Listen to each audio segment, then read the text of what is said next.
எல்லாருக்கும் வணக்கங்க.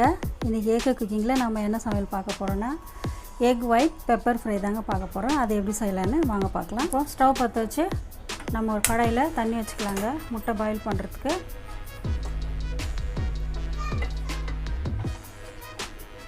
இப்போ முட்டை கழுவி வச்சுருக்கோங்க. ஒன்றா எடுத்து நம்ம தண்ணியில் போட்டுக்கலாம். முட்டையை கழுவி சேர்த்துக்கோங்க. அதில் டஸ்ட்டு அழுக்கெல்லாம் இருக்கும், அதனால முட்டை கழுவி சேர்த்துக்கோங்க சுத்தமாக. சிலருக்கு எல்லோ சாப்பிட பிடிக்காதுங்க, அதனால் நம்ம எல்லோ எடுத்துகிட்டு ஒயிட்டை வச்சு நம்ம பெப்பர் ஃப்ரை பண்ண போகிறோங்க. அந்த எல்லோவை நம்ம வேஸ்ட் பண்ண போகிறதில்ல, அதுலேயும் ஒரு டிஷ் செய்யலாங்க. வீடியோவை முழுசாக பாருங்கள், ஸ்கிப் பண்ணாமல் பாருங்கள். உப்பு ஒரு ஸ்பூன் சேர்த்துக்கலாங்க. சேர்த்துட்டு ஒரு 10 நிமிஷம் வேக வச்சு எடுத்துக்கலாங்க. நாங்கள் 10 நிமிஷம் ஆகிடுச்சு. இப்போ முட்டை வெந்துருச்சா பார்க்கலாம். முட்டை வெந்துருச்சுங்க பாருங்கள். இப்போ ஸ்டவ் ஆஃப் பண்ணி முட்டை உரிச்சு எடுத்துக்கலாம்.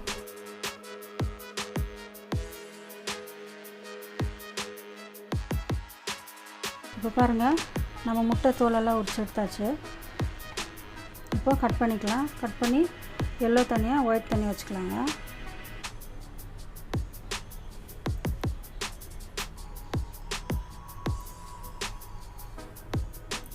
இந்த ஒயிட்டையும் நம்ம 4 பீஸ் பண்ணிக்கலாம். பாருங்கள் இந்த மாதிரி. இப்போ எல்லா முட்டையும் நம்ம அதே மாதிரி கட் பண்ணி எடுத்துக்கலாம்.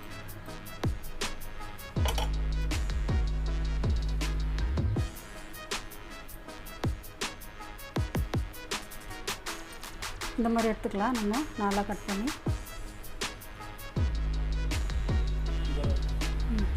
இப்போ ஒரு கடாய் வச்சு நாம் எண்ணெய் ஊற்றிக்கலாங்க. நமக்கு தேவையான அளவு ஊற்றிக்கலாங்க. பொடியாக கட் பண்ண 1 கப் வெங்காயம் எடுத்துக்கலாங்க. வெங்காயத்தை நல்லா ரோஸ்ட் பண்ணிக்கலாங்க. கொஞ்சம் கருவேப்பிலை சேர்த்துக்கலாம்.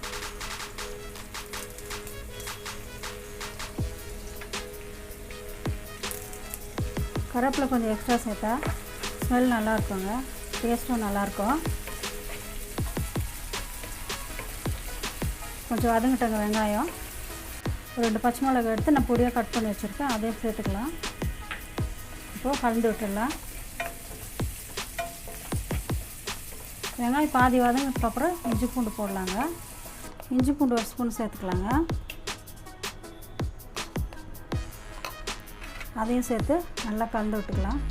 இப்போது வெங்காயம் வதங்கி இஞ்சி பூண்டு ஸ்மெல் பச்சை ஸ்மெல்லாம் போயிடுச்சுங்க. இப்போ நம்ம மசாலாத்தூள் சேர்த்துடலாம்.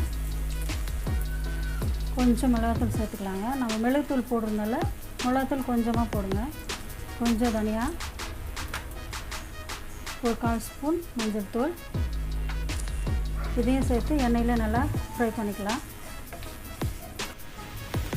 இப்போ இந்த மசாலாக்கு தேவையான உப்பு சேர்த்துக்கலாங்க. இப்போ இதையும் சேர்த்து நல்லா கலந்து விட்டுக்கலாம்.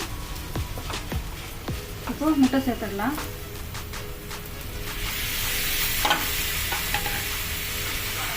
முட்டை சேர்த்ததுக்கப்புறம் கொஞ்சம் ஸ்லோவாக மிக்ஸ் பண்ணுங்கள். கடைசியாக தான் நம்ம பெப்பர் தூள் சேர்க்க போகிறோம்.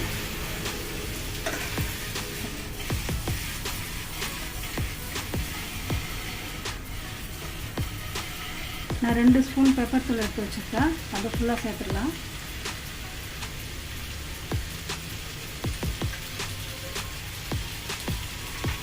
இப்போது egg white pepper fry ready ஆகிடுச்சிங்க. நிறைய பேருக்கு எல்லோ பிடிக்காது, அதனால் எல்லோ செப்பரேட்டாக எடுத்துகிட்டு ஒயிட்டை வந்து இந்த மாதிரி ஃப்ரை பண்ணி சாப்பிட்டு பாருங்கள். ரொம்ப டேஸ்ட் நல்லாயிருக்கும். வாங்க இப்போ நம்ம எடுத்து வச்ச எல்லோ கலரில் எக் பாப்பின்ஸ் செய்யலாம்.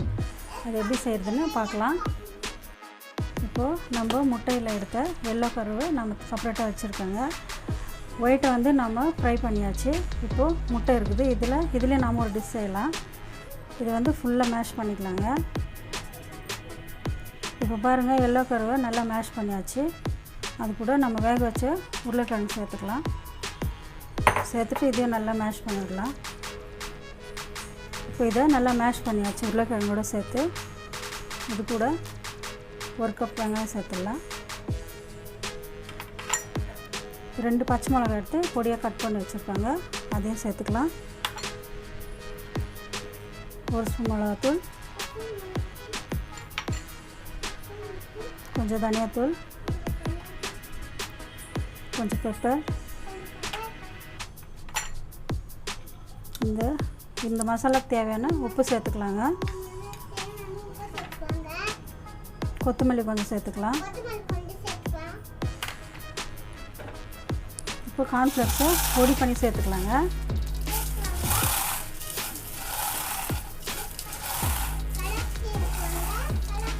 கெலாக்ஸ் இல்லைங்க, கார்ன்ஃப்ளெக்ஸ்.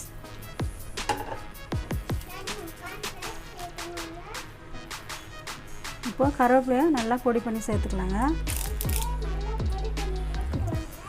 கையிலே பொடியாக கட் பண்ணிக்கலாம்.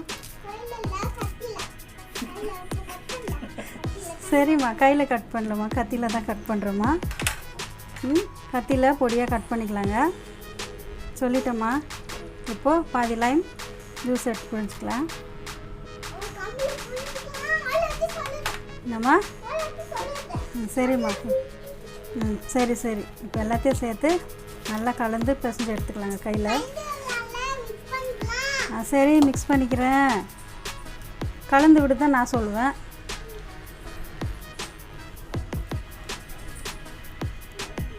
நல்லா பிசைஞ்சு எடுத்துக்கலாங்க. வேறு எப்படி சொல்லணுமா? இஞ்சி பூண்டு ஒரு ஸ்பூன் சேர்த்துக்கலாங்க. அதையும் சேர்த்து நல்லா கலந்து விட்டுக்கலாம். கையிலே பிசைஞ்சு எடுத்துக்கலாம். சரி, மிக்ஸ் பண்ணிக்கலாம். இப்போது இதை செய்கிறதுக்கு பிசைஞ்சு வச்ச சப்பாத்தி மாவு கொஞ்சமாக எடுத்துக்கலாங்க. பூரி மாவு சைஸ்க்கு இங்கே பாருங்கள், இந்த அளவுக்கு எடுத்துக்கலாம். இப்போ நம்ம அது உருட்டிக்கலாம். சின்னதாக உருட்டிக்கோங்க போதும், ரொம்ப பெருசாக வேணாம். இந்த சைஸ்க்கு உருட்டிக்கலாம். நம்ம ரெடி பண்ணி வச்ச இந்த எல்லோ எக்கை வந்து ஸ்டஃப் பண்ணிக்கலாம். இது உள்ள